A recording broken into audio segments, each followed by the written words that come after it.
जय हिंद दोस्तों, आप सबका स्वागत है आपके अपने चैनल टेलीकॉम तक पे। उम्मीद करता हूं आप सब अच्छे होंगे। आज हम लोग बात करने वाले हैं, बहुत ही इंपॉर्टेंट टॉपिक होने वाला है। टॉपिक ये है कि पोस्टपेड का बिल क्या ज्यादा आता है। जैसा कि आपने भी सुना होगा कि पोस्टपेड का बिल ज्यादा आता है। क्या हम लोगों को मिसगाइड किया जाता है पोस्टपेड के नाम पे, या हमारी कुछ गलतियां रह जाती है जिसकी वजह से पोस्टपेड का बिल ज्यादा आता है। तो आज इन सारे पॉइंट टू पॉइंट बात करके आपको बताएंगे कि इसकी मेन वजह है क्या, पोस्टपेड का बिल बाकी ज्यादा आता है या नहीं आता है, अगर आता है तो क्यों आता है। अगर आपने भी अभी तक अपना चैनल टेलीकॉम तक सब्सक्राइब नहीं किया है तो प्लीज जल्दी से कर दीजिए सब्सक्राइब और बेल आइकन को कर दीजिए हिट, ताकि इसी तरह के कोई भी अपडेट आपसे ना हो मिस। चलिए दोस्तों, बात करते हैं अपने पॉइंट की। तो सबसे पहला पॉइंट अपना ये है डेटा, यानी कि डेटा आपने जो प्लान एक्टिवेट अपने नंबर पे कराया है, क्या वह प्लान अनलिमिटेड है। अगर अनलिमिटेड नहीं है तो वो जो प्लान है उस प्लान में आपके पास डेटा कितना है। आप सपोज कर लिए आपने किसी भी कंपनी का कोई भी पोस्टपेड एक्टिवेट कराया है, उसमें आपको 100 जीबी डेटा मिलता है। 100 जीबी डेटा की लिमिट पूरे 30 दिन होती है, आप उसको 30 दिन में कभी भी यूज कर सकते हैं। बट आपने उसका किया आप 20 दिन या 25 दिन में ही उस डेटा का आपने कर लिया यूज। उसके बाद आप क्या कर रहे हैं, प्लान से ओवर डेटा का यूज कर रहे हैं। आप सपोज करिए अगर आपने प्लान से ओवर जितने भी जीबी डेटा का यूज किया है तो पर जीबी डेटा का रेट आपके बिल में ऐड होकर आएगा। ये बात ध्यान रखिए, आप जब भी पोस्टपेड चला रहे हैं तो आपको किस डेटा का कौन सा पैकेज आपके पास है, उसमें कितना डेटा है और आपने कितना यूज कर लिया, इसको टाइम टू टाइम आप देखते रहिए। चलिए दूसरे पॉइंट की बात करते हैं। दूसरे पॉइंट की बात ये कि अगर आप भी पोस्टपेड चलाते हैं तो आपको ये पता होगा कि वहां पर आपको पॉपअप मैसेज दिखाई देते हैं आपके होम स्क्रीन पर। आप उनको जैसे ही टिक करते हैं तो वहां पर आपको एक जिस तरह से ऑप्शन को दिखाई देते हैं, वहां से आपका क्रिकेट पैक स्टार्ट हो जाता है या इंटरटेनमेंट स्टार्ट हो जाता है या कोई न्यूज का पैक लग जाता है, तो उसको हम लोग क्या बोलते हैं, वैल्यू एडेड सर्विस। वहां से हम लोगों के फोन पे वैल्यू एडेड सर्विस लग जाती है, जिसका हम लोगों को पता भी नहीं होता है। या कई बार हमारे फोन में बच्चे यूज करते हैं, कोई और यूज करता है तो उनको पता नहीं होता, वो वहां से उसको कंफर्म कर देते हैं, वहां से हमारे प्लान में वही सर्विस एक्टिवेट हो जाती है। हमको ये भी देखना है कि हमारा जो बिल आया है उसमें ये ज्यादा अगर आया है तो आप इसके लिए कस्टमर केयर से हेल्प ले सकते हैं। मैं आपको बता देंगे कि आपके नंबर पर कौन सी सर्विस वैल्यू एडेड ऐड है, वहां से आप उसको रिमूव भी करा सकते हैं।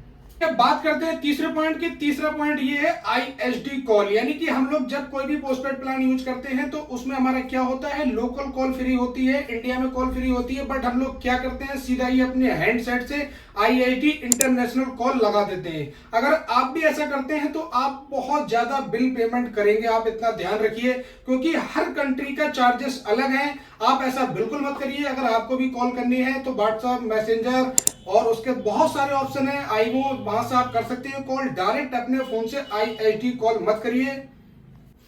अब बात करते हैं अगले पॉइंट की। अगला पॉइंट ये है कि कुछ ऑपरेटर ऐसे हैं जो आपको हैंडसेट इनेबल कॉल को ऑप्शन नहीं देते हैं। आजकल हमारे स्मार्टफोन में एक ऑप्शन आता है कि हम अपने हैंडसेट से डायरेक्ट वीडियो कॉल कर सकते हैं, बट कुछ हमारे ऑपरेटर टेलीकॉम के ये ऑप्शन नहीं देते हैं। अगर आप ऐसा करते हैं तो वह इसका एक्स्ट्रा चार्जेस लेते हैं। तो आप भी एक बार चेक कर लीजिए कि आपके प्लान में ये ऑप्शन है या नहीं है। अगर आपके प्लान में ये ऑप्शन नहीं है तब आप व्हाट्सएप के जरिए, बहुत सारे ऑप्शन है उनके जरिए, आप सोशल मीडिया के जरिए वीडियो कॉल करिए। हैंडसेट इनेबल वीडियो कॉल आप बिल्कुल मत करिए।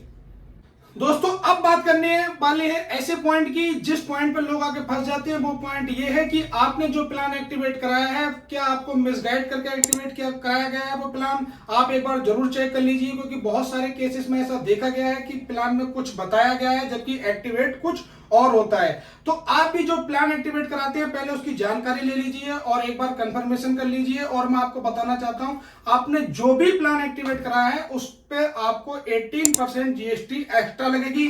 तो आप जब भी पोस्टपेड का प्लान एक्टिवेट कराएं तो आप ये सोच लें कि आपने जो प्लान एक्टिवेट कराया है उसमें 18% जीएसटी एक्स्ट्रा लगेगी।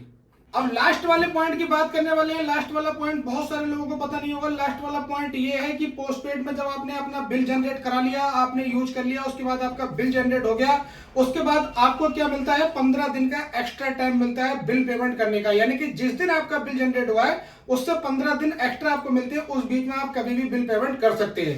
बट होता क्या है, कुछ केसों में ऐसा देखा गया है कि लोग 15 दिन के बाद भी बिल पेमेंट नहीं करते हैं। अगर आप भी 15 दिन के बाद बिल पेमेंट नहीं करते हैं तब वहां पर आपको लेट पेमेंट चार्जेस लगेंगे। लगाते हैं वो डिपेंड करता है आपके ऑपरेटर और आपके अमाउंट के ऊपर। तो आप इतना ध्यान रखिए, आपका जो बिल सर्कल है आप उसमें बिल जमा करिए। अगर आप भी पोस्टपेड चलाना चाहते हैं या आपने कभी चलाया है या आपने चला के छोड़ दिया, तो ये सारे पॉइंट का बिल्कुल ध्यान रखिए। आप जब अगर इन पॉइंट का ध्यान रखेंगे तो आपका बिल एक भी रुपए एक्स्ट्रा नहीं आएगा। उम्मीद करता हूं दोस्तों आपको वीडियो पसंद आई होगी। अगर पसंद आई तो एक बार लाइक जरूर कर दीजिए।